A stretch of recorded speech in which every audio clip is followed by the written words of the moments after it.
கர்த்தர் நமக்கு இந்த நாளில் தருகிற வார்த்தைக்காக கர்த்தரை துதிக்கிறேன். வெளிப்படுத்தின விசேஷம் 13வது அதிகாரம் அதனுடைய 8வது வசனத்தை நாம் வாசித்தோம். ஒரு முறை கூட நம்ம எல்லாரும் சேர்ந்து வாசிக்க போகிறோம். உலக தோற்றம் முதல் அடிக்கப்பட்ட ஆட்டுக்குட்டியினுடைய ஜீவ புஸ்தகத்தில் பேர் எழுதப்பட்டிராத பூமியின் குடிகள் யாவரும் அதை வணங்குவார்கள். ஆமென். இந்த 13வது அதிகாரத்தில் வரப்போகிற மிருகத்துடைய தன்மை குறித்து சொல்லப்பட்டிருக்கு.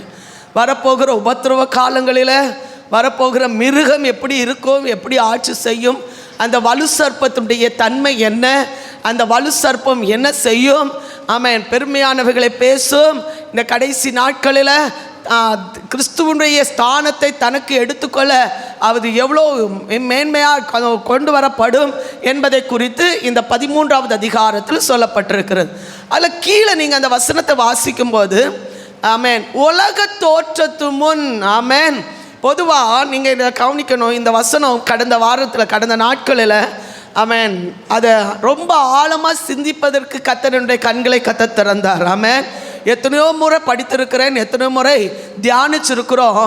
ஆனால் அந்த வசனத்தினுடைய உட்கருத்து என்ன என்பதை இன்னும் தெளிவாக அறிந்து கொள்வதற்கு தேவன் என்ன செய்தார்? கிருபை பாராட்டினார். ஆமென். அதில் என்ன சொல்லப்பட்டிருக்குன்னா, பொதுவாக நம்ம ஒரு ரெஜிஸ்டர் பண்ணும்போது, ஒரு ஸ்கூல் ஆனாலும் சரி, காலேஜ் ஆனாலும் சரி, இல்லை நம்ம ஒரு கம்பெனியில் வேலை செய்கிறவங்களானாலும் சரி, நம்ம போய் அப்ளிகேஷன் கொடுத்து நம்ம போய் ஜாயின் பண்ண பிறகு தான் என்ன செய்வாங்கன்னா, நம்முடைய பெயர்களை எழுதி நமக்குன்னு ஒரு ரெஜிஸ்டர் நம்பரை கொடுப்பாங்க. அந்த ரெஜிஸ்டர் நம்பரின் படி தான் நம்முடைய வாழ்க்கையில் நம்ம அந்த கம்பெனி ஆனாலும் சரி, படிக்கிற இடங்களில் ஆனாலும் சரி, நம்ம என்ன செய்ய முடியும்னா செயலாற்ற முடியும். ஆனால் ஆவிக்குரிய ஜீவியத்தில், ஆவிக்குரிய கோணத்தில் நீங்கள் அறிந்து கொள்ள வேண்டிய ஒரு முக்கியமான காரியம், பின்னால் ரட்சிக்கப்பட்ட பின்பு அல்ல நம்முடைய பேர் ஜீவ புஸ்தகத்தில் எழுதப்படுவது, உலக தோற்றத்துக்கு முன்பே தேவனுடைய பிள்ளைகளுடைய பெயரை அவருடைய ஜீவ புஸ்தகத்தில் எழுதி வைத்திருக்கிறார். அல்லேலூயா. இனி எழுத போகிறதில்லை. அநேகர் நினைக்கலாம் ஞானஸ்தானம் எடுத்த பிறகுதான் என் பேர் எழுதப்படும். இல்லை, அந்த குருட்டுத்தன்மை நம்ம இருதயத்தை விட்டு எடுத்து போடணும். வேதத்தில் சொல்லப்பட்டிருக்கு உலக தோற்றத்துக்கு முன்னே. ஆமென். அது ஏற்கனவே எழுதி முடிஞ்சாயிடுச்சு. நம்முடைய பெயர்கள் இருக்குமானால் நீங்களும் நானும் பெயர் பெற்றவர்கள். ஆமென்.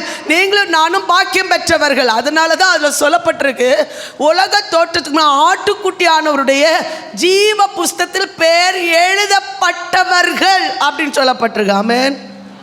பட்டிராதவர்கள் அந்த மிருகத்தை என்ன செய்வார்களாம்? வணங்குவார்கள். ஆமென். இன்னைக்கு நம்ம யோசிக்க வேண்டிய ஒரு முக்கியமான பகுதி இதில் இருக்கு. நம்ம பேர் ஜீவ புஸ்தகத்தில் எழுதப்பட்டிருக்கிறதா? ஆமென். இனி எழுத போகிறதில்லை. ஒருவேளை கிறுக்கி போடலாம். கிறுக்கி போட்ட பின்பு கிறுக்கப்பட்ட இடத்துல இன்னும் ஒரு பேர் என்ன செய்யப்படலாம்? சேர்க்கப்படலாமே தவிர, ஆனால் உலக தோற்றத்துக்கு முன்பாக எழுதப்பட்ட பெயர்கள் மத்தியில் தேவன் அவர்களை பரிசுத்தமாய் பாதுகாக்க வேண்டியது அவருடைய கடமை. ஹல்லேலூயா. சத்தமாக ஒரு ஆமென் சொல்லுங்க பார்க்கலாம். இதை குறிக்கிறதுக்காக, உங்களுக்கு புரிகிறதுக்காக வேத வசனத்தில் சொல்லப்பட்டிருக்கிற ஒரு சில வசனங்களை உங்களுக்கு முன்னிறுத்த விரும்புகிறேன். எடுத்தவர்கள் வாசிங்க பார்க்கலாம். அதே வெளிப்படுத்தின விசேஷம் 17வது அதிகாரம் 8வது வசனத்தை எடுத்தவங்க வாசிங்க. 17:8. நீ கண்ட மிருகம் முன்னே இருந்தது, இப்பொழுது இல்லை. அது பாதாளத்திலிருந்து ஏறி வந்து நாசமடைய போகிறது. உலக தோற்றம் முதல் ஜீவ புஸ்தகத்தில் பெயர் எழுதப்பட்டிராத பூமியின் குடிகள் இருந்ததும் இராமற் போனதும் இனி இருப்பதுமாயிருக்கிற மிருகத்தை பார்த்து ஆச்சரியப்படுவார்கள். பேர் எழுதப்பட்டவர்கள் ஆச்சரியப்பட மாட்டார்கள். இது இப்படிதான் அப்படின்னு புரிந்து கொள்வார்கள். அதற்கு முன்பாக ஜெயம் பெற்றுக் கொள்வார்கள். வேதத்தில் சொல்லப்பட்டிருக்கு, அது எழுதப்பட்டிராத அத்தனை மனுஷர்களும் அதை வணங்குவார்கள், அதை கண்டு ஆச்சரியப்படுவார்கள். ஆமென். ஹல்லேலூயா. பேர் நமக்கு பேர் ஜீவ புஸ்தகத்தில் ஏற்கனவே எழுதப்பட்டு இருக்க வேண்டும் என்பதுதான் தேவன் நமக்கு கொடுத்திருக்கிற ஒரு முக்கியமான பகுதி. ஆமென். ரோமர் எழுதின நிருபம் 8வது அதிகாரம் அவருடைய 29-30 வசனங்களை நம்ம வாசித்து பார்க்கும்போது அதில் சொல்லப்பட்டிருக்கு, உலக தோற்றத்துக்கு முன்பாகவே தேவன் நம்மை முன்குறித்து அவருடைய சாயலுக்காகவே, அவருடைய சாயலுக்கு ஒப்பாக தேவன் நம்மளை முன்குறித்தாராம். வாசிங்க 29வது வசனம். தம்முடைய குமாரன் அநேக சகோதரருக்குள்ளே முதற்பேரானவராய் இருக்கும் பொருட்டு தேவன் எவர்களை முன்னறிந்தாரோ அவர்களை தமது குமாரனுடைய சாயலுக்கு ஒப்பாய் இருப்பதற்கு முன்குறித்திருக்கிறார். சொல்லுங்க, உங்க பக்கத்துல இருக்கவங்க பார்த்து சொல்லுங்க, தேவன் யாரை அறிந்தாரோ அவரை அவங்க குமாரனுக்கு சாயலுக்கு ஒப்பா இருப்பதற்கு முன் குறித்திருக்கிறார். முன் குறித்திருக்கிறார். ஹல்லேலூயா. சொல்லுங்க, முன் குறித்திருக்கிறார். ஆமென். முன் குறிக்கப்பட்டவர்கள். ஹல்லேலூயா. பல முறை நான் இதில் உட்கார்ந்துருக்கும்போது எனக்கு முன்னால் வந்து போன ஒரு காரியம் என்னென்னா, மோசே வழிநடத்தி கொண்டு வரும்போது எத்தனையோ லட்ச ஜனங்கள் வந்தாங்க. அதில் 2 பேரை மட்டும்தான் கர்த்தர் முன்குறித்து தெரிந்தெடுத்திருந்தார். ஆமென். ஹல்லேலூயா. நம்ம நினைக்கிறோம் விரல் விட்டு எண்ணப்படத்தக்க ஒரு சிலர் மாத்திரம் முன்குறிக்கப்பட்டவர்கள். அது யார் என்பதை இந்த வேதத்தின் அடிப்படையில் நம்ம இன்றைக்கு பார்க்க போகிறோம். அந்த ஸ்தானத்தில் நாம் இருக்கிறோமா? அப்படிப்பட்ட கோணத்தில் நாம் செயல்பட்டு கொண்டிருக்கிறோமா? முன்குறிக்கப்பட்ட ஸ்தானத்தில் தேவன் நம்மை முன்குறித்திருக்கிற இடத்துல தேவன் நம்மை அழைத்து வைத்திருக்கிறாரா என்பதை அறிந்து கொள்வதற்கு வசனத்தின் அடிப்படையில், வேதத்தின் அடிப்படையில் நம்ம இன்றைக்கு நாம் தியானிக்க போகிறோம். ஆமென். இந்த 29-30வது வசனம் வாசித்து பாருங்க. எவர்களை முன்குறித்தாரோ அவர்களை அழைத்தும். இதுல 4 முக்கியமான பகுதிகளை சொல்லப்பட்டிருக்கிறது. முன்குறித்தவர்களை கர்த்தர் அழைக்கிறார். அழைத்த தேவன் அவர்களை நீதிமானாக்குகிறார். அவர்களை நீதிமாக்கின தேவன் அவர்களை மகிமையும் படுத்துகிறார். புரிஞ்சவங்க ஆமென் சொல்லுங்க. நிறைய பேருக்கு இது புரியாது. ஆமென். புரிஞ்சவங்களுக்காய் ஸ்தோத்திரம், புரிகிறவர்களுக்காயும் ஸ்தோத்திரம். ஆமென். கர்த்தர் நம்முடைய கண்களை கர்த்தர் திறப்பாராக. ஆமென். ஒருவேளை நம்ம நினைக்கலாம் எல்லாரும் தேவனுடைய ராஜ்யத்துக்கு போகிறதுக்கு அழைக்கப்பட்டவர்கள். உண்மைதான். தேவன் எல்லாரையும் கர்த்தர் அழைத்து கொண்டு பந்தய பொருள் ஓடுகிறவர்கள் எல்லாரும் ஆமென் பந்தய ஆமென் வெகுமதிகளை நம்ம என்ன செய்ய முடியாது, பெற்றுக்கொள்ள முடியாது. அது மட்டும் இல்லை, ஒரு எல்லை கர்த்தர் குறிச்சிருக்கிற அந்த எல்லை வரும் ஓடி ஜெயம் பெற்றுக்கொள்கிறவர்கள் பாக்கியம் பெற்றவர்கள். ஆமென். அவர்கள் முன்குறிக்கப்பட்டவர்கள் மாத்திரம்தான் ஓட முடியும் என்பதை வேதம் நமக்கு தெளிவாக சொல்கிறது. ஆமென். முன்குறித்தவர்களை தான் கர்த்தர் அழைக்கிறார். அழைத்த தேவன் அவர்களை நீதிமானாக்குகிறார். நீதிமானாக்குற தேவன் அவளை மகிமையும் படுத்தி இருக்கிறார். ஆமென். வாசிங்க பார்க்கலாம். வெளிப்படுத்தின விசேஷம் 21வது அதிகாரம் 27வது வசனம் ஒருவர் வாசிங்க. 21:27. தீட்டுள்ளதும் அருவருப்பையும் பொய்யையும் நடப்பிக்கிறதுமாகிய ஒன்றும் அதில் பிரவேசிப்பதில்லை. ஆட்டுக்குட்டியானவரின் ஜீவ புஸ்தகத்தில் எழுதப்பட்டவர்கள் மாத்திரம் பிரவேசிப்பார்கள். அந்த வார்த்தை கொஞ்சம் கூட எல்லாரும் சேர்ந்து வாசித்தா நல்லா இருக்கும். தீட்டுள்ளதும் அருவருப்பையும் பொய்யையும் நடப்பிக்கிறதுமாகிய ஒன்றும் அதில் பிரவேசிப்பதில்லை. ஆட்டுக்குட்டியானவரின் ஜீவ புஸ்தகத்தில் எழுதப்பட்டவர்கள் மாத்திரம் அதில் பிரவேசிப்பார்கள். வெளிப்படுத்தின விசேஷம் 20வது அதிகாரம் 14-15 வசனத்தை வாசித்து பாருங்க.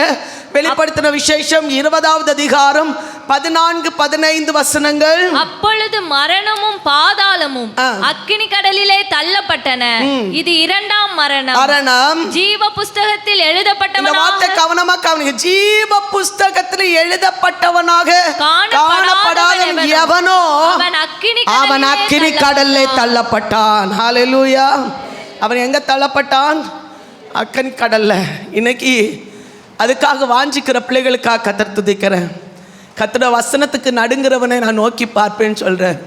இன்றைக்கி ஜீவ புஸ்தகத்தை என் பேர் எழுதப்பட்டிருக்கணும்னு சொல்லி யார் வாஞ்சிக்கிறாங்களோ அவங்க ரொம்ப பாக்கியசாலிகள். ஆமென். உலகத்தை வெறுத்தவர்கள், மாம்சத்தை வெறுத்தவர்கள், கர்த்தருக்காக தன்னை ஒப்பு கொடுத்தவர்கள், அவர்களால் மட்டும்தான் ஜீவ புஸ்தகத்தில் பேர் எழுதப்பட்டிருக்கப்பட வேண்டும். ஆமென். எல்லாருடைய பேரும் எழுதப்படலை, இனி எழுதப்படாது, ஏற்கனவே எழுதி முடிஞ்சாயிடுச்சு. கர்த்தர் முடிக்கப்பட்ட ஆமென் அந்த பேர்களை கர்த்தர் இன்றைக்கு அவர் மகிமைப்படுத்த, அவருடைய வேலை வருகிறது வரையிலும், அவர் மகிமைப்படுத்துகிறது வரையிலும் கர்த்தர் அவர் காத்திருக்கிறார். ஆமென். சத்துரு தன் கால் கீழ் மிதித்து போடுகிற நேரம் வரைக்கும் அவர் காத்திருக்கிறார். இன்றைக்கு எத்தனை பேர் விசுவாசத்தோடு அந்த சமூகத்தில் என் பேர் ஜீவ புஸ்தகத்தில் கட்டாயம் இருக்கணும் விரும்புகிற தேவனுடைய பிள்ளைகள் பாக்கியம் பெற்றவர்கள். ஆமென். ஆஸ்து பாருங்க, வெளிப்படுத்தின விசேஷம் 22வது அதிகாரம் அதனுடைய 18வது வசனத்தை வாசிங்க பார்க்கலாம். இந்த புஸ்தகத்தில் உள்ள தீர்க்க தரிசன வசனங்களை கேட்கிற யாவருக்கும் நான் சாட்சியாக எச்சரிக்கிறதாவது, ஒருவன் இவைகளோட எதையாகிலும் கூட்டினால் இந்த புஸ்தகத்தில் எழுதி இருக்கிற வாதைகளை தேவன் அவன் மேல் கூட்டுவார். அடுத்த வசனம், ஒருவன் இந்த தீர்க்க தரிசன புஸ்தகத்தின் வசனங்களில் இருந்து எதையாகிலும் எடுத்து போட்டால் ஜீவ புஸ்தகத்திலிருந்தும் பரிசுத்த நகரத்திலிருந்தும் இந்த புஸ்தகத்தில் எழுதப்பட்டவைகளிலிருந்தும் அவனுடைய பங்கை தேவன் என்ன செய்வார்? எடுத்து போடுவார். புரிஞ்சவங்க ஆமென் சொல்லுங்க. அல்லேலூயா. இது எனக்கு தேவையில்லை, பரிசுத்தம் எனக்கு தேவையில்லை, ஆராதனை எனக்கு தேவையில்லை, நான் எப்படி சமாளிச்சிருவேன், கடைசி நேரத்தில் ஆண்டுட்டா போயிடுவேன் அப்படின்னு வசனத்தை எடுத்து போட்டா ஜீவ புஸ்தகத்திலேருந்து பேரை என்ன செய்வாராம்? எடுத்து போடுங்க. பக்கத்தில் இருக்க தட்டி சொல்லுங்க, பரிசுத்தத்துக்கு விரோதமாய் செயல்பட்டா ஜீவ புஸ்தகத்திலிருந்து பேரை எடுத்து போடுவாராம். ஆமாம், உண்மையாக சொன்னீங்களா? இன்றைக்கி சொல்லாதவங்க நீங்கள் நினச்சிடுங்க, நமக்குன்னு ஒரு காலம் வந்துருக்கு. ஆமாம், இன்றைக்கி என்ன பேச வைக்கிறேன்னா சாதாரணமாக என்ன பேச வைக்கலை, என்னையும் போட்டு உருட்டி ஆமென் உருவாக்கி கடந்த நாட்கள் இந்த வசனத்துக்கு நேரம் என்னை திருப்பி பல மணி நேரம் இதுக்கு முன்பாக இருந்து ஆமென் என்னை ஆயத்தமாக்கி, ஆண்டவர் என்னை பலப்படுத்துங்கப்பா, கிருபத்தாங்கன்னு கேட்டு தான் அவங்க மத்தியில் வந்து நிற்கிறேன். ஆமென். சொல்லுங்கள், பரிசுத்தத்துக்கு விரோதமாக எந்த காரியம் செய்தாலும் ஆமென் அதை எடுத்து போட்டாலும் ஜீவ புஸ்தகத்திலேருந்து நம்முடைய பேரை என்ன செய்வாராம்? எடுத்து போடுவார். அவர் கிறுக்குவாரா? நம்ம பேரை கிறுக்க முடியுமா அவரால்? அவருக்கு அதிகாரம் இருக்கா? ஆமென். அவர் இரக்கமுள்ளவர் தான். வேதத்தில் சொல்லப்படும், எவன் மேல் இரக்கமாக இருக்க சித்தமாக இருக்கிறேனோ அவன் மேல் நான் என்ன செய்வேன்? இரக்கமாக இருப்பேன் அப்படின்றாரு. அதே பட்சத்தில் தேவன் சொல்கிறாரு, பாவம் செய்கிறவனுடைய பேரை ஜீவ புஸ்தகத்திலேருந்து கர்த்தர் என்ன செய்வாராம்? கிறுக்கி போடுவார். ஆமென். கிறுக்கிறதுக்கு அவருக்கு தெரியும், ஆனால் அதே இடத்துல இன்னொரு பேர் சேர்க்கறதுக்கும் அவருக்கு தெரியும். ஹல்லேலூயா. வேதத்தில் வாசிக்கிறோம், 12 சீஷர்களை கர்த்தர் எடுத்தார். 12 சீஷர்களுக்கும் நல்ல ஒரு சிங்காசனம் தேவனுடைய சமூகத்தில் வைக்கப்பட்டிருந்தது. அதில் ஒரு மனுஷன் யூதாஸ் கர்த்தரை காட்டி கொடுத்தான், கேட்டின் மகன் அப்படின்னு சொல்லப்பட்டிருக்கு.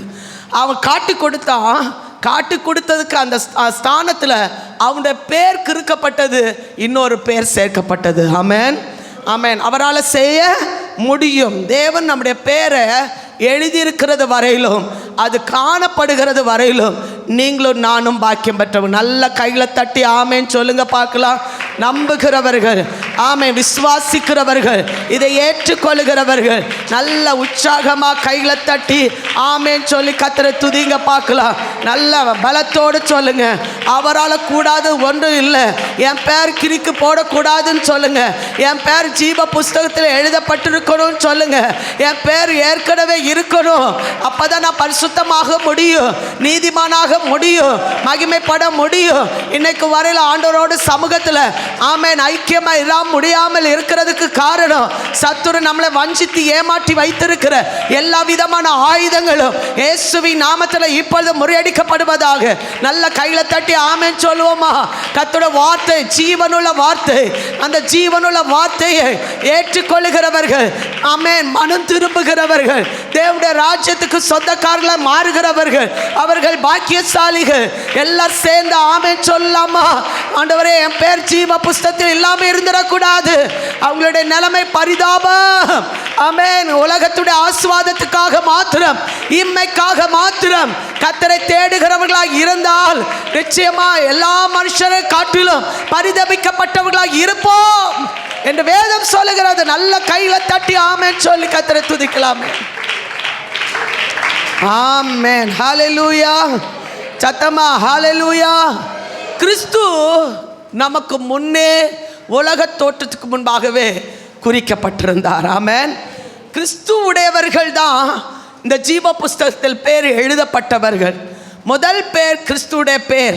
வாசிங்க பார்க்கலாம். எபிரேயர் 4வது அதிகாரம் 3வது வசனம். இன்னொருவர் 1 பேதுரு 1வது அதிகாரம் 20வது வசனம்.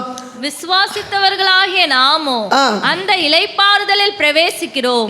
அவருடைய கிரியைகள் உலக தோற்றம் முதல் முடிந்திருந்தும் இவர்கள் என்னுடைய கிரியைகள் உலக தோற்றத்துக்கு முன்பே முடிந்திருந்தது. ஆமென். 1 பேதுரு 1வது அதிகாரம் 20வது வசனத்துல கிறிஸ்துவை தேவன் முன் குறித்து வைத்திருந்தார். வாசிங்க பார்க்கலாம். 1 பேதுரு 1வது அதிகாரம் 20வது வசனம்.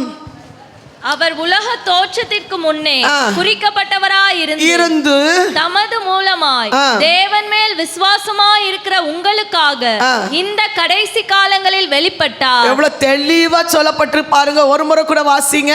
அவர் உலக தோற்றத்துக்கு முன்னே குறிக்கப்பட்டவராய் இருந்து தமது மூலமாய் தேவன் மேல் விசுவாசமாய் இருக்கிற உங்களுக்காக இந்த கடைசி காலங்களில் வெளிப்பட்டார். ஆமென். கிறிஸ்து எப்போ முன்குறிக்கப்பட்டார் தெரியுமா?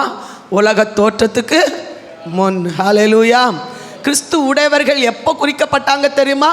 உலக தோற்றத்துக்கு முன். ஆமென். இனி எழுதப்படாது. ஒரு காலம் அந்த குருட்டுத்தனம் நமக்கு இருக்கக்கூடாது. இனி நம்ம பேர் ஜீவ புஸ்தகத்தில் எழுதப்படும் அப்படின்னு நம்ம நினைக்கக்கூடாது. ஜீவ புஸ்தகத்தில் பேர் எழுதப்பட்டவர்கள் தான் ஆமென் கர்த்தரை மகிமைப்படுத்த கூடியவர்கள், அவருடையவர்கள். ஆமென். வேதத்தில் சொல்ல அவருடையவர்கள். ஆமென். கிறிஸ்து உடையவர்கள் என்று சொல்லப்பட்டிருக்கிறது. கிறிஸ்து உடையவர்களுடைய குவாலிட்டி என்ன அப்படின்னு பார்க்கும்போது ஒரு 7 காரியங்கள் குறிக்கப்பட்டிருக்கு. ஆமென். வேதாகமத்தில் கிறிஸ்து உடையவர்களுடைய குணாதிசயங்கள், கிறிஸ்து உடையவர்கள் எப்படி இருப்பார்கள், கொஞ்சம் அந்த வசனத்தை மட்டும் கொஞ்சம் நல்ல தெளிவாக கவனித்துக் கொள்ளுங்க. இந்த கிறிஸ்து உடையவர்களுடைய தன்மையில் நீங்களும் நானும் கட்டாயம் காணப்படணும். ஆமென். அல்லேலூயா. கொஞ்சம் ஜீவனோட தான் ஒரு ஆமேன் சொல்லுங்க பார்க்கலாம். பரலோகத்துக்கு போகணும்னு சொல்றவங்க ஒரு ஆமேன் சொல்லுங்க. நித்தியவாசியா இருக்கணும்னு சொல்றவங்க ஒரு ஆமேன் சொல்லுங்க. இது முழு இதயத்தோடு கர்த்தரை தேடாம போனாலும் கர்த்தருடைய சமூகத்தில் என்ன செய்ய முடியாது, போக முடியாது. ஆமென். வாசித்து பாருங்க. யாரெல்லாம் கிறிஸ்து உடையவர்கள், கிறிஸ்து உடையவர்களுக்கு தேவன் கொடுக்கிற ஆசீர்வாதங்கள் என்ன? நம்பர் 1, கலாத்தியர் 3வது அதிகாரம் 29வது வசனத்தில் ஆபிரகாமின் சன்னதியும் வாக்கு தத்தத்துக்கு சுதந்திரமானவர்களுமாய் கர்த்தர் இந்த கிறிஸ்துவுடையவர்களை கர்த்தர் வைத்திருக்கிறார். வாசிங்க பார்க்கலாம். நீங்கள் கிறிஸ்துவினுடையவர்களானால் ஆபிரகாமின் சந்ததியாராயும் வாக்குத்தத்தத்தின்படியே சுதந்திரராயும் இருக்கிறீர்கள். அப்ப கிறிஸ்துவுடையவர்களால மாத்திரம்தான் ஆபிரகாமுடைய சந்ததியில் நாம் என்ன செய்ய முடியும், வர முடியும். ஆமென். ஹல்லேலூயா. 2வது கலாத்தியர் 5வது அதிகாரம் 24 வசனம் வாசிங்க பார்க்கலாம். அவர்கள் தங்களுடைய ஆசை இச்சைகளை எதில் அறைந்திருக்கிறார்களாம்? சிலுவையில் அறைந்திருக்கிறார்கள். இந்த வார்த்தை ரொம்ப முக்கியம். எல்லாம் சேர்ந்து இந்த வார்த்தையை சொல்லுங்க. கிறிஸ்துவுடையவர்கள் தங்கள் மாம்சத்தையும் அதன் ஆசை இச்சைகளையும் சிலுவையில் அறைந்திருக்கிறார்கள். ஆமென். அல்லேலூயா. அதே அதிகாரத்தின் கீழ்ப்பகுதி நீங்கள் வாசிக்கும் போது வசனம் சொல்லப்பட்டிருக்கு. ஆவியின்படி நடந்து கொள்ளுங்கள், அப்பொழுது மாம்ச இச்சைகளை நிறைவேற்றாதிருப்பீர்கள். அப்படி இருக்கா வசனம்? நீங்க பார்க்கலாம். பின்னும் நான் சொல்லுகிறது என்னவென்றால் ஆவிக்கேற்றபடி நடந்து கொள்ளுங்கள், அப்பொழுது மாம்ச இச்சைகளை நிறைவேற்றாதிருப்பீர்கள். அல்லேலூயா. 2 கையை வைத்து ஒரு ஆமென் சொல்லுங்க பார்க்கலாம். ஆவிக்கேற்றபடி நடந்து கொள்ளுங்கள். ஆமென். இதெல்லாம் நமக்கு நிறைய காரியங்கள் சொல்லிகிட்டே இருந்தால், இன்னைக்கு காலையில் கூட நான் பேசிட்டது ஒரு பெரிய சப்ஜெக்ட். இது எப்படி குறுக்கி சொல்கிறது எனக்கு தெரியல. ஆனால் இது ஒவ்வொரு வாரமும் சொன்னால் ஒவ்வொரு சப்ஜெக்ட் வச்சு நம்ம பேசலாம். ஆமென். வேதாந்தத்தில் அவ்வளோ பெரிய சரித்திரத்தை வேதத்தில் சொல்லப்பட்டிருக்கு. ஆமென். நீங்கள் வாசிக்க புதையல்கள் என்ன செய்யப்படும்? ஆமென். கடந்து நமக்கு கத்த தந்துட்டே இருப்பார். அவ்வளோ மேன்மையை கத்தர் இந்த வேத வார்த்தைகளை கத்தர் என்ன செய்திருக்கிறார்? தந்திருக்கிறார். வாசிங்க பார்க்கலாம். 2 தீமோத்தேயு 2வது அதிகாரம் 19வது வசனத்தில், கிறிஸ்து உடையவர்களை தேவன் அறிவார், தேவன் அவர்களை அறிந்து செயல்படுகிறவர். ஆமென். 2 தீமோத்தேயு 2வது அதிகாரம் 19வது வசனம் வாசிங்க பார்க்கலாம். ஆகிலும் தேவனுடைய உறுதியான அஸ்திபாரம் நிலைத்திருக்கிறது, கர்த்தர் தம்முடையவர்களை அறிவார் என்பதும். கர்த்தர் தம்முடையவர்களை அறிவார், தம்முடையவர்களை அறிவார். அவர்களுக்கு அவர் செய்ய வேண்டியதை எல்லாம் செய்து முடிப்பார். ஆமென். செய்து முடித்திருக்கிறார். வேதத்தில் சொல்லப்பட்டு காத்திருக்கிறவர்களுக்கு, அன்பு கூறுகிறவர்களுக்கு கர்த்தர் செய்கிறவர்களை ஒரு கண் காணவும் இல்லை, காது கேட்கவும் இல்லை, அவர் இருதயத்தில் என்ன செய்யவில்லை, தோன்றவும் இல்லை. கர்த்தர் அதற்கு முன்பாகவே ஆயத்தமாக்கி வைத்திருக்கிறார். தேவனுடைய பிள்ளைகளுக்கு உலக தோற்றத்துக்கு முன்பாக கர்த்தர் சகலமும் ஆயத்தம் பண்ணி வைத்திருக்கிறார். ஏற்ற நேரத்தில் கர்த்தர் அதை கொடுத்து கர்த்தர் ஆசீர்வதிக்கிறவர். ஹல்லேலூயா. புரிஞ்சவங்க ஆமென் சொல்லுங்க பார்க்கலாம். ஆமென். அடுத்து கிறிஸ்துவுடையவர்களுடைய மேன்மை என்ன? யோவான் 13வது அதிகாரம் 1வது வசனத்தை வாசிக்கும் போது, சீஷர்களை கர்த்தர் தேர்ந்தெடுத்த போது சீஷர்கள் மேல் வைத்த அதே அன்பில் முடிய பரியந்தும் அவர் என்ன செய்தார்?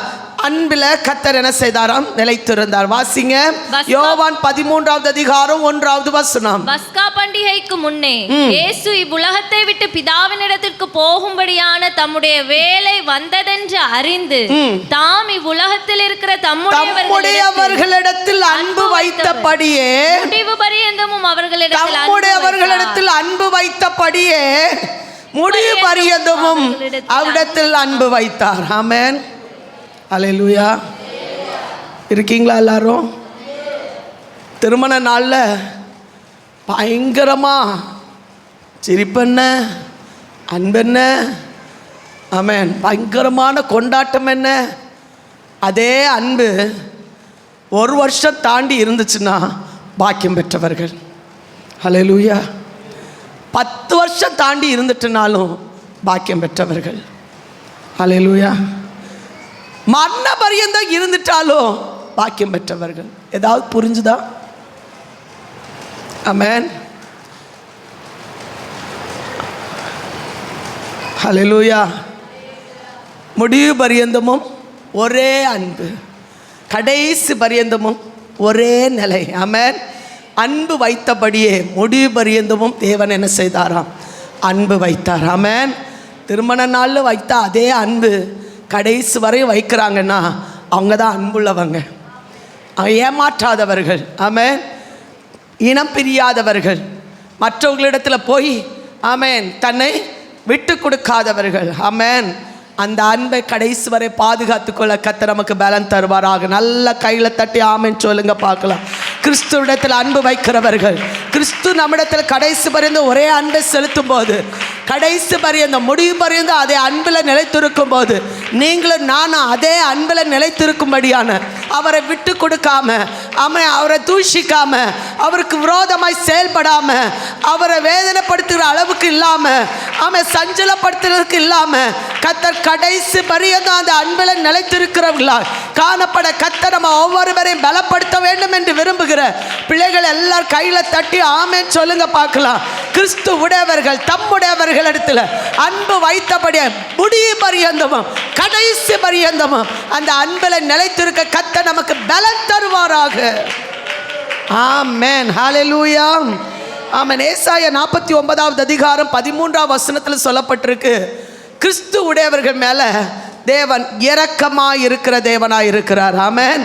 அவருடையவர்கள் மேல அவர் இரக்கமாய் இருப்பார் என்று வேதத்தில் சொல்லப்பட்டிருக்கு. ஏசாயா 49வது அதிகாரம் 13வது வசனம். வானங்களே கம்பீரித்து பாடுங்கள், பூமியே கலிகூறு, பர்வதங்களே கம்பீரமாய் முழங்குங்கள்.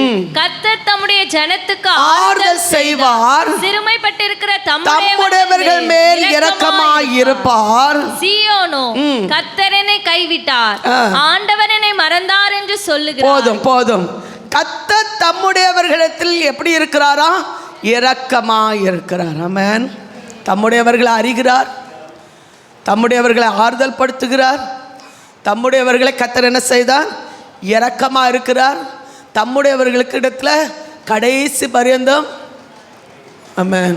உங்க சங்கீதம் 69வது சங்கீதம் 33வது வசனத்தில் சொல்லப்பட்டிருக்கிறது, கிறிஸ்து உடையவர்களை தேவன் புறக்கணியார். சங்கீதம் 69வது சங்கீதம் 33வது வசனத்தை வாசிங்க பார்க்கலாம். கர்த்தர் எளியவர்களின் விண்ணப்பத்தை கேட்கிறார், கட்டுண்ட தம்முடையவர்களை அவர் புறக்கணியார். கட்டுண்ட தம்முடையவர்களை அவர் புறக்கணியார். கர்த்தர் எளியவர்களின் ஜெபத்தை கர்த்தர் என்ன செய்கிறார்? கேட்கிறார். புரிஞ்சவங்க ஆமென் சொல்லுங்க பார்க்கலாம். ஆமென். யாருடைய ஜெபம் கேட்கப்படும்? சிறுமைப்பட்டவருடைய ஜெபத்தை கர்த்தர் என்ன செய்கிறார்? கேட்கிறார். ஆமென். முன்குறிக்கப்பட்ட தேவனுடைய பிள்ளைகளுடைய ஜெபத்தை கர்த்தர் என்ன செய்கிறார்? கேட்கிறார். இன்னொரு வசனத்தை நான் வாசித்தேன். ஆமென். அப்படிப்பட்டவர்களை தேவன் ஒரு வீட்டுக்கு அனுப்புனா கூட, அந்த வீட்டில் போய் அவர்களை கனப்படுத்தினா, ஒரு தண்ணி கொடுத்தா கூட கர்த்தர் அதுக்கு பலன் இல்லாமல் விடார். ஹல்லேலூயா. ஒரு கலசம் தண்ணீர் கொடுத்தா கூட அதுக்கு பலன் இல்லாமல் விடார். ஆமென். முன்குறிக்கப்பட்ட தேவனுடைய பிள்ளைகளை கர்த்தர் சகல காரியங்களையும் கர்த்தர் என்ன செய்கிறார்? நேர்த்தியாய் நடத்துகிறவர். ஆமென். ஹல்லேலூயா. அன்பு சகல காரியங்களையும் சகிக்க கர்த்தர் பலன் கொடுப்பார். ஆமென். முன்குறிக்கப்பட்ட பிள்ளைகளுக்குள்ளால கர்த்தர் இந்த ஆசீர்வாதத்தை வைத்திருக்கிறார். 1 கொரிந்தியர் 15வது அதிகாரம் 22, 23 வசனங்களை நீங்கள் வாசிக்கும்போது, கிறிஸ்து உடையவர்கள் அவருடையவர்கள் உயிர்ப்பிக்கப்படுவார்கள். கடைசியில் உயிரோடு எழும்புகிறவர்கள் ஜீவ புஸ்தகத்தில் பேர் எழுதப்பட்டவர்கள் மாத்திரம். ஆமென். ஜீவ புஸ்தகத்தில் பேர் எழுதப்படாதவர்களுக்குள்ளால ஜீவன் இல்லை. ஆமென். ஜீவன் இருக்கிறவர்கள் மாத்திரம் உயிர்ப்பிக்கப்படுவார்கள் என்று வேதம் சொல்லுகிறது. வாசிங்க பார்க்கலாம். 1 கொரிந்தியர் 15வது அதிகாரம் 22, 23 வசனங்கள். ஆதாமுக்குள் எல்லாரும் மரிக்கிறது போல கிறிஸ்துவுக்குள் எல்லாரும் உயிர்ப்பிக்கப்படுவார்கள். அவனவன் தன் தன் வரிசையிலே உயிர்ப்பிக்கப்படுவார். முதற்பலனானவர் கிறிஸ்து. பின்பு அவர் வருகையில் அவருடையவர்கள் உயிர்ப்பிக்கப்படுவார்கள். அவருடையவர்கள் உயிர்ப்பிக்கப்படுவார்கள். சொல்லுங்க, விசுவாசத்தோடு சொல்லுகிறவங்க ஒரு ஆமென் சொல்லுங்க பார்க்கலாம். ஆமென். ஆதாமை கர்த்தர் சிருஷ்டித்தார், ஆதாம் தோற்று போனான். சிம்சோனை கர்த்தர் சிருஷ்டித்தார், அவனும் தோற்று போனான். வாழ்க்கையில் ஆமென். சாலோமோனை கர்த்தர் நல்ல ஒரு ஆசீர்வாதத்துக்கு நேரம் கர்த்தர் சிருஷ்டித்தார், அவனும் தோற்று போனான். சவுலை கர்த்தர் நல்ல ஸ்தானத்துக்கு கர்த்தர் கொண்டு வந்தா, அவனும் தோற்று போனான். ஆனால் கிறிஸ்து ஒருவர் தான் ஜெயிக்க கர்த்தர் பலன் கொடுத்தார். கிறிஸ்து ஒருவர் தான் சிலுவையில் வெற்றி சிறந்தார், மரணத்தை வெற்றி சிறந்தார், பாவத்தை வெற்றி சிறந்தார். கிறிஸ்து ஒருவரால் மட்டும்தான் நமக்கு என்ன உண்டு? ஜீவன் உண்டு. ஆமென். கிறிஸ்து ஒருவரால் மட்டும்தான் நமக்கு உயிர்ப்பிக்கப்படுற அனுபவம் உண்டு. அதனால தான் வேதம் தெளிவாக சொல்லப்படும், கிறிஸ்து உடையவர்கள் உயிர்ப்பிக்கப்படுவார்கள். ஆமென். கிறிஸ்து உடையவர்களால் மட்டும்தான் கர்த்தர் இந்த உலகத்தில் ஆசீர்வாதத்தை கர்த்தர் வைத்திருக்கிறார். புரிஞ்சவங்க ஆமென் சொல்லி கைகளை தட்டி ஆமென் சொல்லி கர்த்தர் துதிப்போம். வசனம் கர்த்தர் நமக்கு கொடுக்கிற ஒரு ஜீவன். வசனத்தின்படி ஆண்டவர் நம்மை உயிர்ப்பிக்கும்படியா, கர்த்தர் நம்மை பலப்படுத்தும்படியா எல்லா கையில தட்டி ஆமென் சொல்லாமா? இந்த ஜீவ புஸ்தகத்தில் பேர் எழுதப்பட்டவர்களாய் காணப்பட கர்த்தர் என்னை அபிஷேகிப்பீராக சொல்ற தேவனுடைய பிள்ளைகள் எல்லாரும் நன்றி இருதத்தோட கையில தட்டி உற்சாகமா இந்த கிறிஸ்து உடையவர்கள் அப்படின்னு சொல்லும்போது அவங்க யார்? வேதாகமத்தில் இன்னும் அவங்கள குறித்து தெளிவாக சொல்லப்பட்டிருக்கு. யார் தெரியுமா? அவங்க தேவனால் பிறப்பிக்கப்பட்டவர்கள். ஆமென். அவங்க யார்? தேவனால் பிறப்பிக்கப்பட்டவர்கள், உண்மை உள்ளவர்கள், கிறிஸ்துவுடைய மேன்மையை பெற்றவர்கள், விசுவாசிக்கிறவர்கள், கர்த்தருடைய வசனத்தின்படி நடக்கிறவர்கள், கீழ்ப்படுகிறவர்கள் என்று வேதத்தில் சொல்லப்பட்டிருக்கு. 1 யோவான் 5வது அதிகாரம் 4-5 வசனத்தை எடுத்தவங்க வாசித்து பாருங்க. இவங்க யாரு என்று அதுல சொல்லப்பட்டிருக்கு. வாசிங்க பார்க்கலாம். தேவனால் பிறப்பதெல்லாம் உலகத்தை ஜெயிக்கும். நம்முடைய விசுவாசமே உலகத்தை ஜெயிக்கிற ஜெயம் இயேசுவானவர். தேவனுடைய குமாரன் என்று விசுவாசிக்கிறவனே அல்லாமல் உலகத்தை ஜெயிக்கிறவன் யார்? ஹல்லேலூயா. கிறிஸ்துவை தன் இருதயத்தில் ஏற்றுக்கொள்கிறவர்கள், கிறிஸ்துவுக்காக தன்னை ஒப்பு கொடுக்கிறவர்கள், கிறிஸ்துவை பின்பற்றுகிறவர்கள். ஆமென். ஹல்லேலூயா. இயேசுவை எத்தனை பேருக்கு பிடிக்கும்னு சொன்னால் இதில் இருக்க அத்தனை பேர் கை வைத்துவீங்க. இயேசுவை எத்தனை பேருக்கு பிடிக்கும்? இயேசுவை பின்பற்றுதல் என்று சொல்வது கடினமான காரியம். இயேசுவை எல்லாருக்கும் பிடிக்கும். ஆமென். குறி வைத்தவர்களுக்கும் பிடிக்கும், விக்கிரங்களை வழிபடுகிறவர்களுக்கும் பிடிக்கும். இயேசுவை பற்றி சொல்லி பாருங்க, இயேசு எனக்கு ரொம்ப பிடிக்கும்னு சொல்லுவாங்க. ஆனால் இயேசுவை பின்பற்றுவது என்று சொல்வது வேதத்தில் சொல், என்னை பின்பற்ற விரும்பினால் அவன் தன்னைத்தான் வெறுத்து தன் சிலுவையை எடுத்துக்கொண்டு என்னை பின்பற்ற கடவன். ஆமென். அப்போ இந்த உலகத்தில் நமக்குன்னு ஒன்றுமே இல்லைன்னு நினச்சி பின்பற்றுகிறவர்கள் தான் கிறிஸ்துவுடையவர்கள். ஆமென். ஹல்லேலூயா. இயேசுவை பற்றி நல்லா பாடலாம், இயேசுவை பற்றி நல்லா ஆராதிக்கலாம், இயேசுவை பற்றி நல்லா சொல்லலாம். ஆனால் கிறிஸ்துவை பின்பற்றுகிறவர்கள் பாக்கியவான்கள், கீழ்ப்படுகிறவர்கள் பாக்கியவான்கள், கிறிஸ்துவுக்காக தன்னை ஆயத்தமாக்கி கொள்கிறவர்கள் பாக்கியவான்கள். ஹல்லேலூயா. இருக்கீங்களா? எல்லாரும் இருக்கிறேன்னு சொல்கிறவங்க ஒரு ஆமென் சொல்லுங்க பார்க்கலாம். மாயமான உபதேசத்துக்கு தன்னை ஒப்பு கொடுக்காதவர்கள் பாக்கியவான்கள். கிறிஸ்துவுடையவர்கள் என்ன செய்வாங்க தெரியுமா? ஆமென். கிறிஸ்து அல்லாத உபதேசம் அப்படின்னா பிசாசுடைய உபதேசம். ஆமென். அதெல்லாம் கேட்கறதுக்கு காது அடைத்து கொள்வார்கள். ஆமென். ஹல்லேலூயா. இருக்கீங்களா? சிலருக்கு சினிமா பாட்டு கேட்கும்போது தாளம் ஆட்டோமேட்டிக்காக வந்துடும். கவனிச்சிருப்பீங்கன்னு நினைக்கிறேன். தாளம் ஆட்டோமேட்டிக்காக வரும். சிலருக்கு சினிமாவை பார்க்குறதுல அவ்வளோ இன்ட்ரெஸ்ட்டு ஆமென் காண்பிப்பாங்க. இங்கே இருக்கிற பரிசுத்தம் சினிமாவை பார்க்கும்போது நீங்கள் என்ன செய்ய முடியாது, பார்க்கவே முடியாது. ஆமென். உங்களை தான் சொல்லவே இல்லை, ஒரு ஆமென் தான் சொல்லுங்களேன். ஆமென். சினிமா பார்க்க முன்னால் நின்னா பார்க்குறதுக்கு அவங்களுக்கு கண் எவ்வளோ இன்ட்ரெஸ்டாக செயல்படுதோ, அதே இது கிறிஸ்துவை பின்பற்றுறதுல என்ன செய்யாது, இருக்கவே இருக்காது. ஆமென். அதே போல் சினிமா பாட்டு கேட்கும்போது அவங்களுக்கு இருக்கிற அந்த தாளம், கைத்தட்டு, அந்த இன்ட்ரெஸ்ட்டு வேறு எதுலேயும் என்ன செய்யாது, வரவே வராது. ஆமென். ஆனால் உண்மையாக ஒரு வார்த்தை சொல்ல விரும்புகிறேன். கிறிஸ்து உடையவர்கள் காது என்ன செய்யப்பட்டிருக்குன்னா உலக காரியங்களுக்கு அது அடைப்பட்டிருக்கும். ஆமென். அது காதில் போகாது, அது காதில் கேட்காது.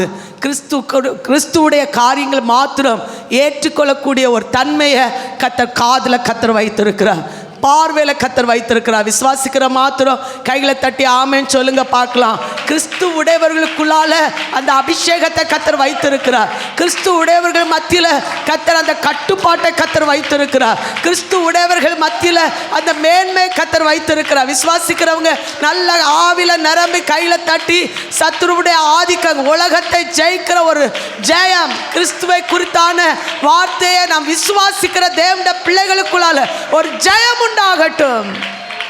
ஹல்லேலூயா. போதாது. ஹல்லேலூயா. 70 பேரை 70 சீஷர்களை தேவன் என்ன செய்தார்? விசுவாசத்தோடு அனுப்பிவிட்டார். அனுப்பப்பட்டவர்கள் 70 பேர் தேர்ந்தெடுக்கப்பட்டாங்க. சீஷர்கள் 2 பேராக கர்த்தர் அனுப்பினார். 2 பேர் போகும்போது, நீ பாதரட்சை போடாத, ஒரு பையை எடுக்காத, வாழை தூக்காத, எதுவுமே எடுக்காத, நான் உன்னை போஷிப்பேன் அப்படின்னு சொல்லிட்டு கர்த்தர் என்ன செய்தார்? அனுப்பிவிட்டார். எல்லா 70 பேரும் போனாங்க. ஒவ்வொரு ஏரியாக்களுக்கு கர்த்தர் அனுப்பிவிட்டார். கடினமான இடத்துக்கு அனுப்பினார், நல்ல இடத்துக்கும் அனுப்பினார். ஆமென். இருதயம் திறக்கப்படாத இடத்துக்கு அனுப்பினார், வியாதி உள்ளவர்கள் இடத்துலையும் அனுப்பினார், பாவம் நிறைந்த இடத்துலையும் அனுப்பினார், விக்கிரங்கள் நிறைந்த இடத்துலையும் அனுப்பினார். ஆமென். எல்லா இடங்களிலும் இந்த 2 பேராய் போன போது தேவன் அவர்களுக்கான தேவையை அந்தந்த இடங்களில் தேவன் நியமித்து வைத்திருந்தார், ஆட்களை ஏற்படுத்தி வைத்திருந்தார். புரிஞ்சவங்க ஆமென் சொல்லுங்க பார்க்கலாம்.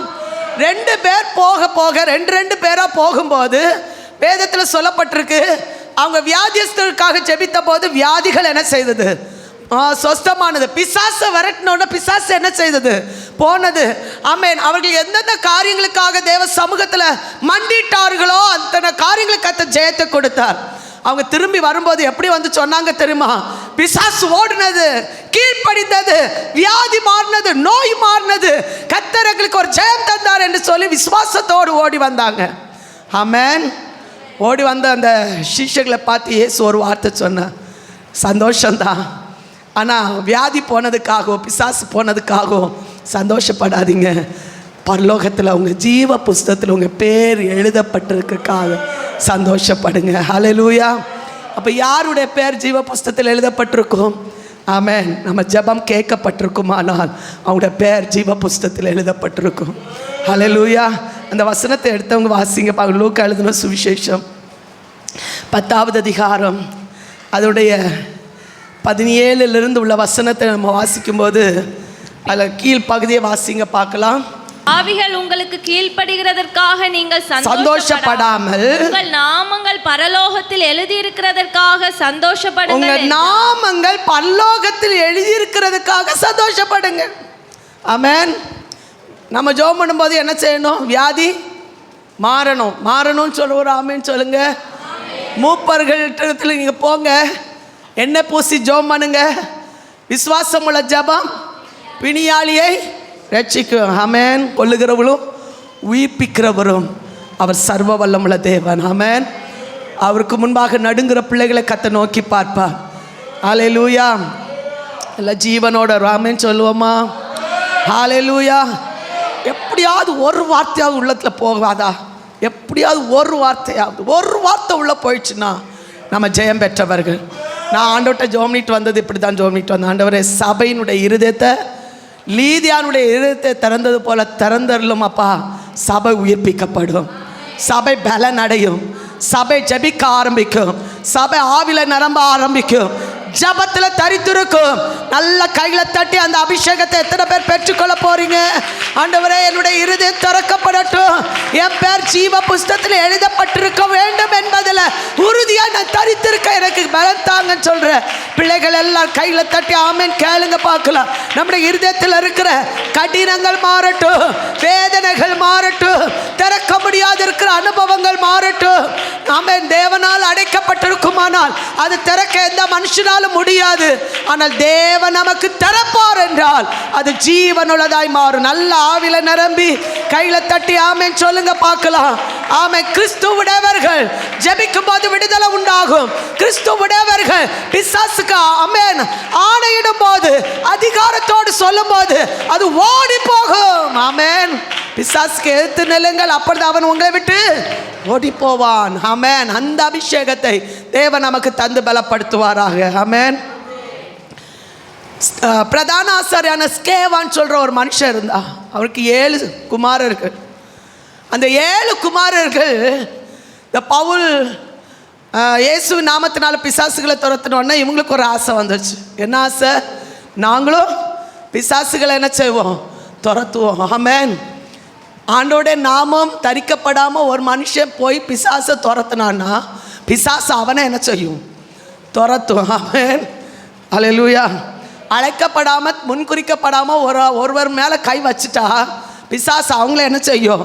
எதிர்த்து நிற்கும். நல்லா புரிந்து கொள்ளணும். எதிர்த்து நிற்கலை, கர்த்தர் அவங்களுக்கு விடுதலை கொடுக்குறார், ஜபத்துக்கு பதில் கொடுக்குறாருன்னா கர்த்தர் அவங்க மேலே ஒரு முன்குறிப்பு வச்சிருக்கிறான்னு அர்த்தம். ஆமென்.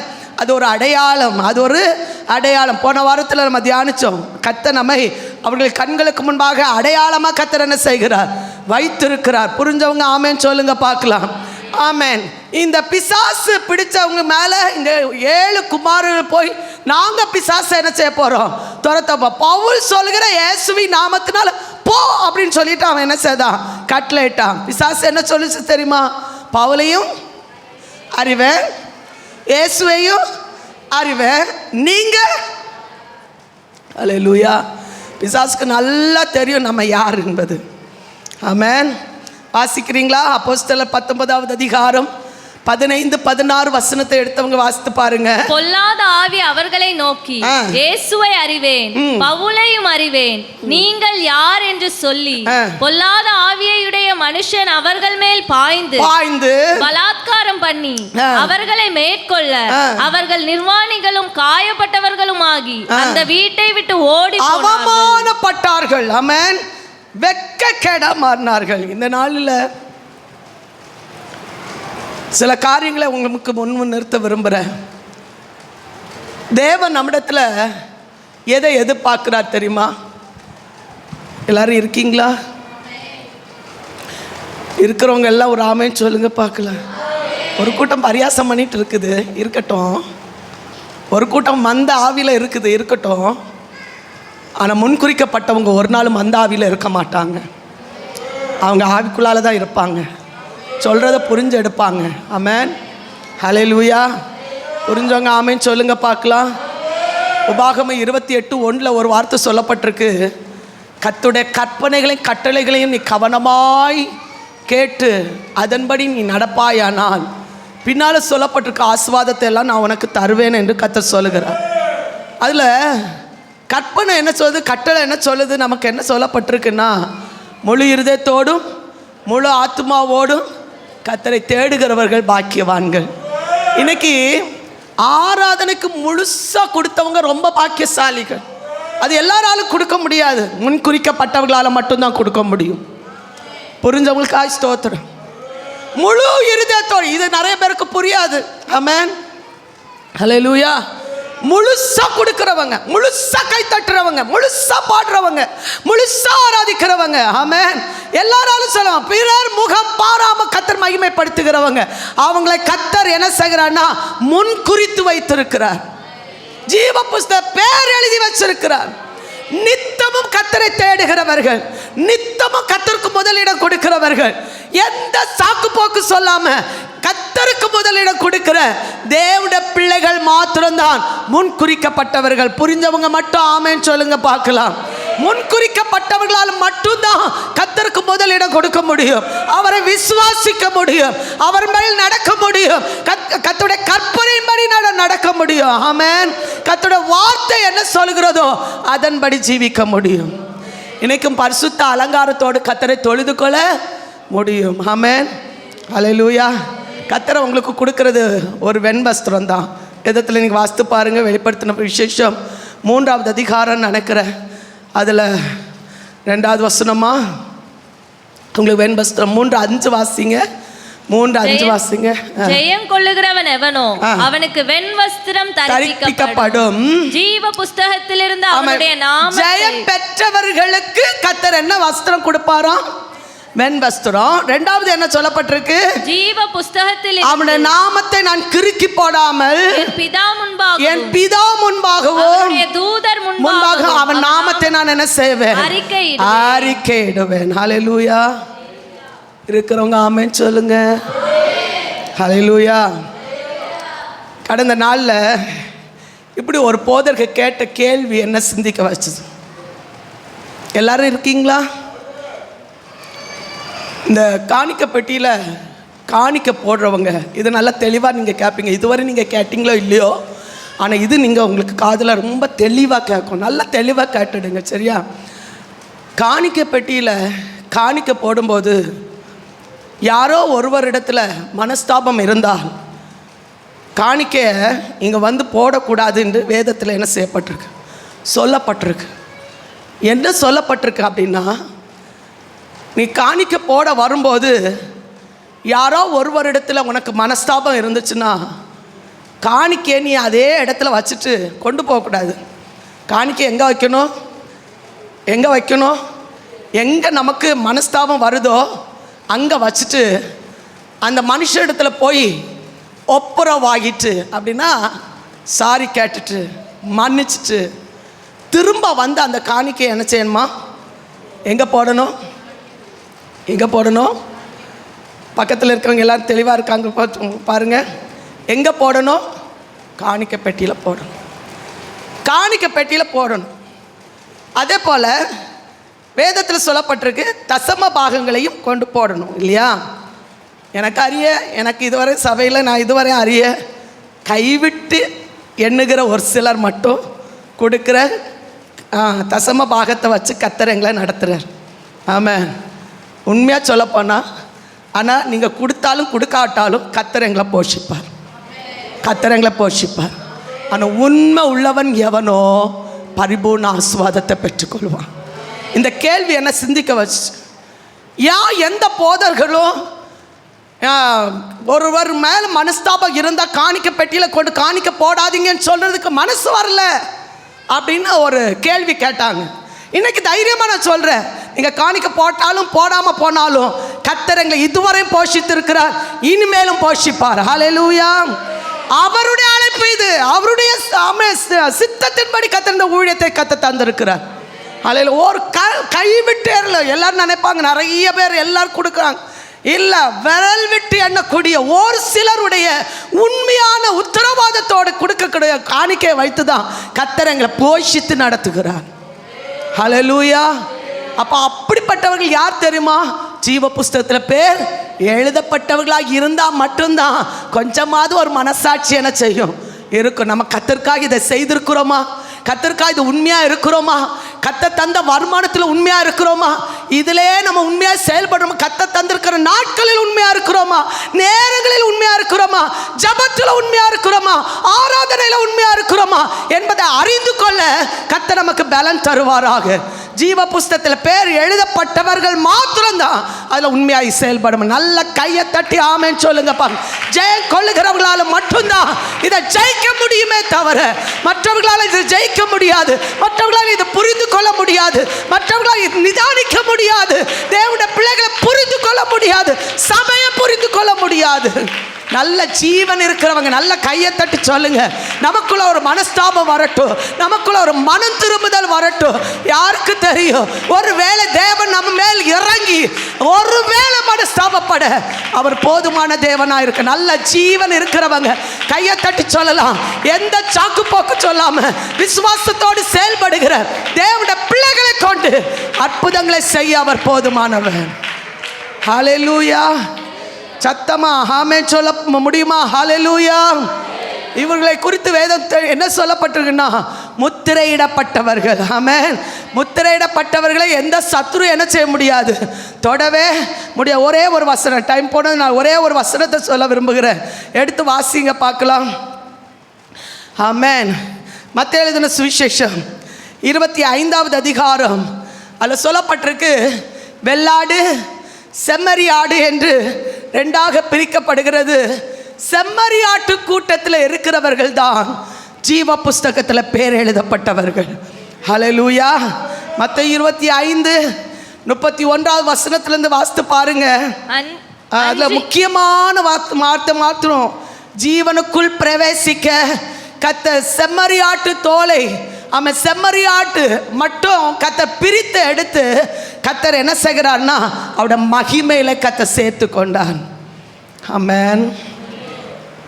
ஹல்லேலூயா. செம்மறியாடுகள் யார் தெரியுமா? வஸ்திரம் இல்லாமல் இருந்த வஸ்திரத்தை கொடுத்தீங்க. தாகமாக இருந்தேன், என் தாகத்தை தீர்த்தீங்க. பசியாக இருந்தேன். ஹல்லேலூயா. ஆமென்.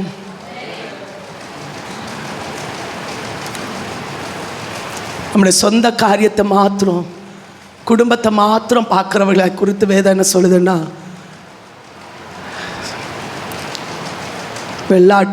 வெள்ளாட்டை குறித்து சொல்லப்பட்டிருக்கு. இன்னைக்கு தேவனுடைய பிள்ளைகளாக இருக்க கர்த்தர் நமக்கு பலன் தருவாராக.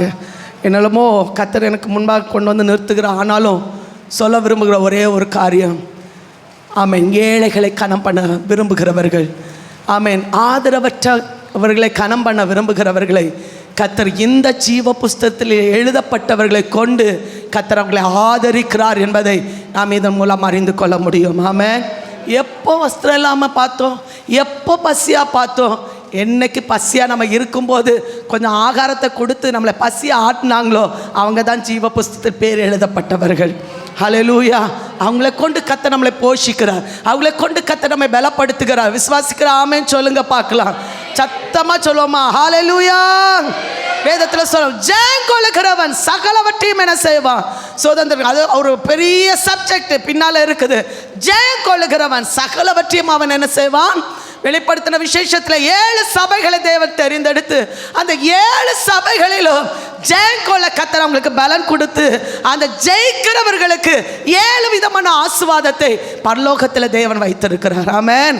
அதை பெற்றுக்கொள்ள மனதுள்ளவர்கள் பாக்கியம் பெற்றவர்கள். முடிந்தால் வெளிப்படுத்தின விசேஷத்தை இந்த வாரத்தில் நீங்கள் போய் வாசித்து தியானிக்கும் போது அதில் உள்ள கருத்துக்களை புரிந்து கொள்ள கர்த்தர் நமக்கு பலன் தருவாராக. விசுவாசிக்கிறவங்க ஆமென் சொல்லுங்க பார்க்கலாம். எபிரேயர் 12வது அதிகாரம் அதனுடைய 11வது வசனத்திலிருந்து 14வது வசனம் எல்லாரும் எடுத்துக்கொள்ளுங்க.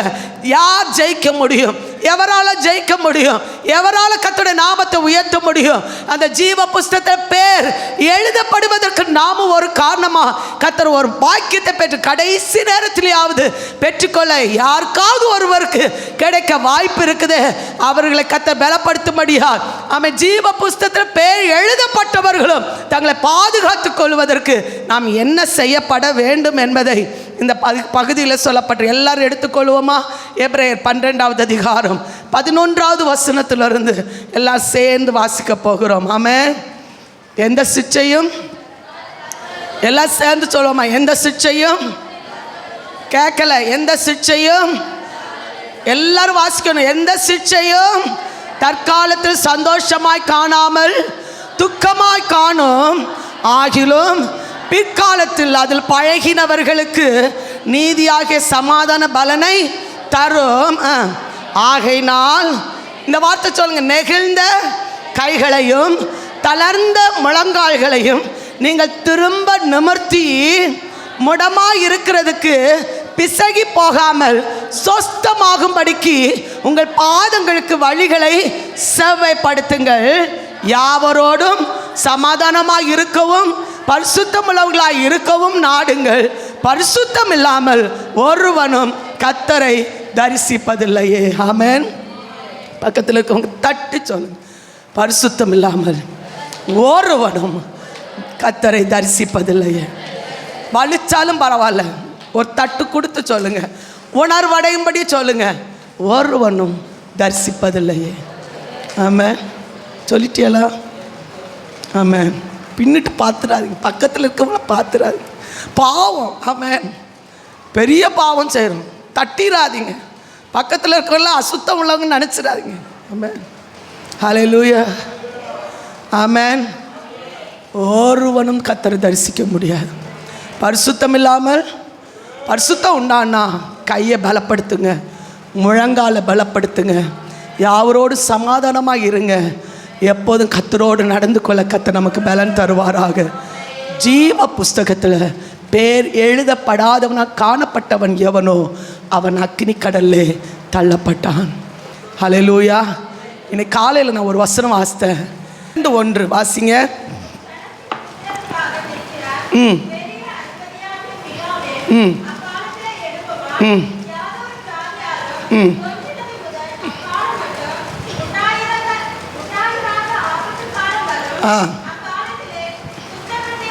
இந்த வார்த்தை பார்த்தீங்களா? அக்காலத்திலே புஸ்தகத்தில் எழுதியிருக்கிறவர்களாக காணப்படுகிற உன் ஜனங்கள் அனைவரும். ஆமாம். ஒரு காலத்தில் ஆபத்து வரப்போகுது, கஷ்டம் வரப்போகுது, வேதனை வரப்போகுது, ஒருவரும் தப்ப முடியாத ஒரு காலம் வரப்போகுது. இன்னைக்கே அது ஆரம்பிக்கப்பட்டிருக்கிறது. கர்த்தரை தொழுது கொள்ள முடியாது, உபாசம் இருக்க முடியாம, ஆமென், ஆராதனைக்கு முக்கியத்துவம் கொடுக்க முடியாம, ஆமென், பிசாசானவன் தன் பக்கமாக இழுத்து கொண்டிருக்கிற ஒரு காலம் இப்பொழுதே வந்திருக்கிறது. இந்த ஆபத்து காலத்தில் ஜீவ புஸ்தகத்தில் பேர் எழுதப்பட்டவர்கள் மாத்திரம் விடுவிக்கப்படுவார்கள்.